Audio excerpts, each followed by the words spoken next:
और आज जब बात देश की, तो बात उस डेटा की, उन आंकड़ों की जिसकी चर्चा इस देश में जरूर होनी चाहिए। इस आंकड़े को लेकर पूरी दुनिया में बहस चल रही है। इस बहस के केंद्र में प्रधानमंत्री नरेंद्र मोदी हैं। इस डेटा के को लेकर जो चर्चा हो रही है उसके केंद्र में भारत है। यह डेटा इस बात को लेकर है कि दुनिया के किन किन देशों में नौकरियां जाने वाली है, बाजार की हालत खराब होने वाली है, यानी मंदी आने वाली है। दुनिया में कहां कहां कंपनियों के लिए हालात मुश्किल होने वाले हैं, सरकारों के लिए बड़ी चुनौती खड़ी होने वाली है, कहां महंगाई बढ़ेगी, कहां मंदी आएगी, वगैरह वगैरह को लेकर आंकड़ा आया है। और यह रिपोर्ट एक तरह से आने वाले समय के लिए दुनिया के 15 देशों का रिपोर्ट कार्ड है। ऐसा रिपोर्ट कार्ड जिसे वहां की सरकार या संस्था ने नहीं तैयार किया, बल्कि एक स्वतंत्र संस्था ने बनाया है, उसे जारी किया है। भारत के लिए इस रिपोर्ट कार्ड में क्या लिखा है वो आज आपको बताना चाहता हूं, और यह रिपोर्ट कार्ड आपके सामने है। इस रिपोर्ट कार्ड में 15 देशों के नाम आपको दिख रहे हैं, जिसका शीर्षक है कि रिसेशन प्रोबेबिलिटी फोरकास्ट, यानी मंदी आने की आशंका इन देशों में कितनी है। श्रीलंका में यह आंकड़ा कहता है कि 85% चांस है कि मंदी आएगी, और वहां पर आएगी तो किसी को आश्चर्य तो होगा नहीं। पहले से भी हालात खराब हैं, तस्वीरें, रिपोर्ट सबके सामने। न्यूजीलैंड के लिए 33% आशंका जताई गई है कि मंदी आएगी, लोगों की नौकरियां जा सकती हैं, सरकार को खर्च में कटौती करनी पड़ सकती है। इसके बाद दक्षिण कोरिया है, 25% रिसेशन के चांसेस है वहां। जापान, 25% आशंका है कि जापान भी मंदी से लड़ेगा, जूझेगा। चीन, दुनिया की बड़ी अर्थव्यवस्थाओं में से एक चीन, उसके लिए 20% आशंका जताई गई है कि वहां भी मंदी आ जाएगी। इसके अलावा हांगकांग का नाम है, ऑस्ट्रेलिया का नाम है, ताइवान और पाकिस्तान का भी नाम इसमें शामिल किया गया है, जहां पर 20% आशंका मंदी आने की है। इस पूरी लिस्ट में सबसे आखिर में एक नाम देखिए, और वो नाम है भारत का। हालांकि किसी के नाम के आगे 0% लिखा हो तो अमूमन खुशी नहीं होती, लेकिन यह वो आंकड़ा है जिसमें 0% लिखा है तो खुश होने की, गदगद होने की जरूरत है। क्योंकि इंडिया में मंदी आने की आशंका, यह रिपोर्ट कहती है कि 0% है, मतलब 0% चांस है कि भारत में मंदी अपना असर छोड़े, और वो भी ऐसे समय में जब इंडिया के पड़ोसी देशों में हाहाकार मचा हुआ है, ऐसे समय में जब चीन बुरी तरह से घिरता जा रहा है, पाकिस्तान तो बर्बाद है, श्रीलंका की हालत खस्ता है। इतना ही नहीं, यूएस यानी अमेरिका की भी स्थिति खराब दिख रही है। वहां के लिए आंकड़े कहते हैं कि 40% चांस है कि वहां मंदी आएगी। यूरोप के लिए 50 से 55% मंदी आने की आशंका जताई गई है। ऐसे में भारत एक लौती ऐसी अर्थव्यवस्था, एक ऐसा देश जहां मंदी नहीं आएगी, यह रिपोर्ट कहती है। हालांकि इस रिपोर्ट पर अब कोई शोर शराबा नहीं हो रहा, एकदम सन्नाटा है। विपक्ष जो भारत के श्रीलंका बन जाने की बातें कर रहा था, उनमें से कोई बोल ही नहीं रहा इस पर। लेकिन दर्शकों, यह रिपोर्ट छोटी बात नहीं है। गलत आर्थिक नीतियों पर सरकार की कड़ी आलोचना होनी चाहिए, क्योंकि कहते हैं कि भाई देश चलना सबसे जरूरी है, और अगर कोई गलत चीज हो रही है उस पर चर्चा नहीं कीजिएगा तो फिर वो सुधरेगी कैसे। बेरोजगारी की चर्चा हो, महंगाई बढ़ रही है तो उस पर चर्चा कीजिए, आलोचना होनी चाहिए। लेकिन हर बात में सिर्फ आलोचना हो, यह भी तो नहीं होना चाहिए ना। श्रीलंका की हालत खराब थी, वहां राष्ट्रपति भवन में प्रदर्शनकारी घुस रहे थे, तब इसी देश में कई ट्वीट आए, कई बयान आए कि इंडिया की हालत भी श्रीलंका जैसी हो जाए। हमने डिबेट करके आपको बताया था, चर्चा करके बताया था कि ऐसे आंकड़े ही नहीं दिख रहे जो श्रीलंका बनाए भारत को। लेकिन विपक्ष को यहां श्रीलंका बन जाएगा भारत, इसका प्रोपेगेंडा करना था, इसका नैरेटिव सेट करना था। नरेंद्र मोदी सरकार ने तो सर्वदलीय बैठक भी बुलाई, उसमें भी कई राजनीतिक दलों ने यह चिंता जताई कि भाई भारत श्रीलंका बन जाएगा। बाद में पीएम मोदी ने कई मंच से रेवड़ी कल्चर को लेकर बयान भी दिए। एक बार प्रधानमंत्री का वो बयान सुनाता हूं, फिर आगे की बात। रेवड़ी कल्चर वालों को लगता है कि जनता जनार्दन को मुफ्त की रेवड़ी बांटकर उन्हें खरीद लेंगे। हमें मिलकर उनकी सोच को हराना है, रेवड़ी कल्चर को। तो रेवड़ी कल्चर से दिक्कत है, लेकिन वो इस देश में विपक्ष के कई नेता कर रहे हैं। लेकिन भारत श्रीलंका बन जाएगा बयान देने वाले आज कहां हैं, जब रिपोर्ट कह रही है कि भारत में मंदी तक नहीं आएगी, जबकि दुनिया इससे जूझेगी। किसी देश में मंदी आएगी या नहीं, उसके कई मोटे इंडेक्स होते हैं, जैसे महंगाई, बेरोजगारी, कंपनियों का नफा नुकसान, निवेश और भी कई चीज। और ये सारी बातें एक दूसरे से कनेक्टेड होती है, इंटरकनेक्टेड होती है। मंदी आएगी या नहीं आएगी, इसका पैमाना तैयार करने के दौरान अर्थशास्त्री इन सारी बातों की स्केलिंग करते हैं। एक्सपर्ट एक एक चीजों को गौर से देखते हैं, तब जाकर रिपोर्ट तैयार होती है। इस लिहाज से इंडिया में महंगाई बढ़ जरूर रही है, लेकिन दुनिया के दूसरे देशों की तुलना में बहुत ज्यादा नहीं है। कई जगह तो महंगाई का रिकॉर्ड टूटा है, लेकिन भारत में अभी भी महंगाई कंट्रोल में। एक डेटा कर्ज को लेकर भी सामने आया। ऐसा कर्ज कि आपकी टोटल कमाई के मुकाबले वो कितना है। जैसे फ्रांस, अगर आप देखेंगे कि फ्रांस की जो अर्थव्यवस्था है उसके लिहाज से अगर कंपैरिजन कीजिएगा तो उसका 290% जीडीपी का 290% कर्ज है। जापान 263%, चीन 250% पर है, इटली 151% पर है, जबकि भारत जो है वो 21% पर है। यानी सारी बातें जो हैं वो भारत के पक्ष में जाती हुई दिख रही। आज संसद में बावजूद इसके हंगामा हुआ, लोकसभा और राज्यसभा दोनों जगह 12 सांसदों को हफ्ते भर के लिए निष्कासित किया गया। राहुल गांधी जो सुबह से धरने पर बैठे थे, उन्होंने कहा कि महंगाई के नाम पर संसद नहीं चलने दी जा रही।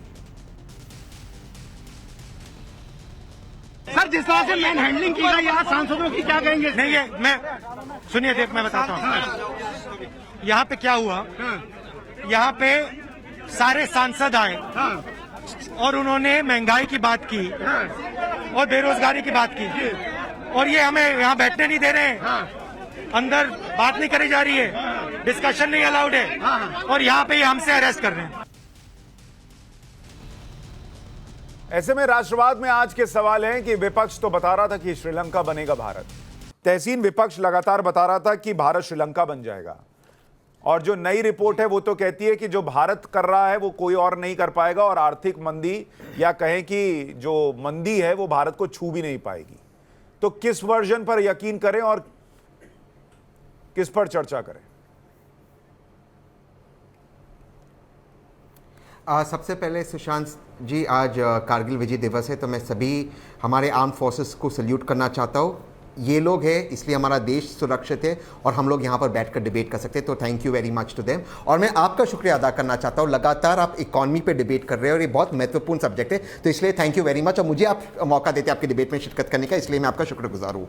2 या 3 चीज़ मैं कहना चाहता हूँ। लास्ट टाइम भी जब हमने इकॉनमी पर डिबेट की थी, मैंने आपसे उस वक्त भी कहा था कि भारत इमीडिएटली श्रीलंका नहीं बनेगा, श्रीलंका के रास्ते पर भी नहीं है। ये सारी बातें पॉलिटिकल है, इसमें इकोनॉमिक सच्चाई नहीं है, लेकिन भारत को कॉशियस होना बेहद ज़रूरी है। अनफॉर्चुनेटली जो वर्तमान सरकार है उसे ना ही मैक्रो इकॉनमी समझ में आती, ना ही माइक्रो इकॉनमी समझ में आती। मैं कुछ आंकड़े लेकर अपनी बात समाप्त करूंगा, फिर बीजेपी के प्रवक्ता उनका उत्तर दे सकते हैं। भारत का फॉरेक्स रिजर्व इस वक्त $572 बिलियन है। पिछले एक हफ्ते में $8 बिलियन विड्रॉ हुए। करीबन $40 बिलियन आरबीआई, $70 बिलियन आरबीआई ने करीबन $40 बिलियन आरबीआई ने खर्च किया है रुपये को स्टेबल करने के लिए, और $70 बिलियन पीक से कम हुआ है। लेकिन दिसंबर 2022 के अंत तक हमें $273 बिलियन यानी कि अप्रॉक्सीमेटली 50% हमारा फॉरेन रिजर्व का एक्सटर्नल डेट चुकाना है। दिक्कत यहां पर क्या आ रही है कि हमारे एक्सपोर्ट्स और हमारे इंपोर्ट में एक बहुत बड़ा गैप आ चुका है। सबसे हाईएस्ट गैप हमारी इकॉनमी में इस वक्त आ चुका है, और इसकी वजह से जो स्ट्रेस है दिसंबर ऑनवर्ड्स हमारे फॉरेन रिजर्व्स पे, फॉरेक्स रिजर्व्स पे आ सकता है। इस वक्त भारत का ट्रेड डेफिसिट 88% है, जो बहुत ही अलार्मिंग है। अगर हम इस पर चिंता व्यक्त ना करें, अगर हम इस पर फोकस ना करें, तो ये बहुत ही डेंजरस सिचुएशन हो सकता है भारत के। तहसीन भाई, आगे तो मैं धीरे धीरे, देखिए एक बार सारे आंकड़ों पर आप बात कर लीजिएगा तो दर्शक को भी समझ में नहीं आएगा, क्योंकि अर्थव्यवस्था में बहुत ज्यादा आंकड़े एक बार फेंक दीजिएगा तो थोड़ा पब्लिक हड़बड़ा जाती है। मैं ये कह रहा हूं कि एक चीज तो आपने बड़ी अच्छी कही। आपने हालांकि पिछली बार भी ये माना था कि भाई भारत श्रीलंका नहीं बनने जा रहा, ऐसा कोई आंकड़ा नहीं है, और विपक्ष इस पर पॉलिटिक्स कर रहा है। यानी विपक्ष सिर्फ अपनी पॉलिटिक्स देखकर लोगों के मन में भ्रम, संशय और डर भर रहा था। लेकिन आपने दूसरी लाइन में कहा कि नरेंद्र मोदी सरकार को ना माइक्रो इकोनॉमिक्स समझ में आती है, ना मैक्रो समझ में आती है। तो ऐसी सरकार जो कुछ नहीं जानती इकोनॉमिक्स के बारे में, वो एक ऐसी अर्थव्यवस्था कैसी खड़ी कर पा रही है 8 साल के शासनकाल में, जो ना यूएस कर पा रहा है, ना जो यूरोप कर पा रहा है, ना जो जापान कर पा रहा है, जो ना चीन कर पा रहा है। सब जगह मंदी आएगी, लेकिन हमारे यहां कह रहे हैं कि मंदी नहीं आएगी उस देश में जहां की सरकार को आप कह रहे हैं कि इकोनॉमिक्स ही समझ में नहीं आती। कैसे? जी बिल्कुल जी बिल्कुल, वर्तमान सरकार को, खास करके फाइनेंस मिनिस्टर और फाइनेंस मिनिस्ट्री को बिल्कुल मैक्रो इकोनॉमिक्स समझ में नहीं आता। सारे जो हमारे मैक्रो डेटास है, इससे हमें थोड़ा सा हमें परेशान होना चाहिए, इस पर हमें नज़र रखनी चाहिए। सरकार एक डिल्यूजनल वर्ल्ड में रह रही है। मैं जब भी टाइम्स नाउ पे आता हूं, मैं तब भी कह रहा था जो 5 ट्रिलियन के वादे कर रही थी उस वक्त फाइनेंस मिनिस्टर 2022 तक करेगी, ये नहीं होगा, वो नहीं हुआ है। मंदी तो बार-बार सरकार झूठ बोलती है। मैं आपको लग रहा है, ये बता दीजिए बात जी। अगर हम बर्बाद हैं, तहस नहस से, इस सरकार को कुछ समझ में नहीं आता, तो मंदी हमारे यहां क्यों नहीं आ रही जो सब जगह छुएगी दरवाजा? क्योंकि ये रिपोर्ट इस चीज़ पर डिपेंडेंट है कि जो डोमेस्टिक कंजम्पशन है भारत का, क्योंकि मैंने अभी इसके पहले आपको इंपोर्ट एक्सपोर्ट के मैंने आंकड़े बताए, ट्रेड डेफिसिट 88% इंपोर्ट एक्सपोर्ट में, तो वहां पर हमारा घाटा हो रहा है। हमारी उम्मीद है इंटरनल कंजम्पशन के ऊपर, लेकिन इंटरनल कंजम्पशन, हिंदुस्तान यूनिलीवर के सीएमडी ने कहा है कि इंटरनल कंजम्पशन 2021-22 का 2019-20 से कहीं कम है, और हिंदुस्तान यूनिलीवर जो है वो अधिकतर रूरल भारत में बिकता है। तो हमारा जो वॉल्यूम है नॉन डिस्क्रेशनरी कंज्यूमर गुड्स का, वो इस वक्त नेगेटिव है। इंटरनल कंजम्पशन वाला आप अपने आप को कॉन्ट्राडिक्ट कर रहे हैं। अब मैं शहजाद के पास जाना चाहता हूं, लेकिन नहीं, मैं एक चीज कह दूं, आप कॉन्ट्राडिक्ट कर रहे हैं। आप कह रहे हैं कि ये रिपोर्ट जो कह रही है कि भारत में मंदी नहीं आएगी, वो भारत के इंटरनल कंजम्पशन पर निर्भर है, और आप खुद ही कह रहे हैं कि इंटरनल कंजम्पशन भारत का गिर गया है, तो फिर ये रिपोर्ट तो नेगेटिव आनी चाहिए थी। खैर, मैं अब एक इनिशियल कमेंट लूं, फिर आपको मौका दूंगा। शहजाद पूनावाला, आपकी सरकार को माइक्रो मैक्रो फैक्रो कोई इकोनॉमिक समझ में नहीं आती है, आपने ताली थाली सब बजवाई, लेकिन इस रिपोर्ट में 0% चांसेस हैं कि भारत में मंदी आएगी। क्या आपने इस रिपोर्ट को भी खरीद लिया है बाकी चीजों की तरह? सुशांत जी, आधा ज्ञान बहुत खतरनाक होता है। जैसे अभी एक व्यक्ति ने हैप्पी कारगिल दिवस की मुबारकबाद दी। इनको पता होना चाहिए 2004 से 9 तक यूपीए ने कारगिल दिवस मनाया ही नहीं।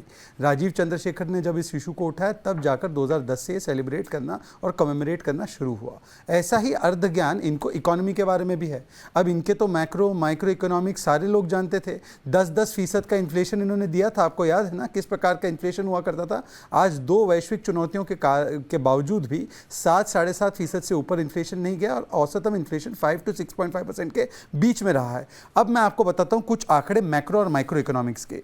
Fastest growing largest economy in the world, सभी ने माना है 8% की इकोनॉमी बढ़ेगी। 40% जो globally real time digital payments होते हैं वो भारत में होते हैं।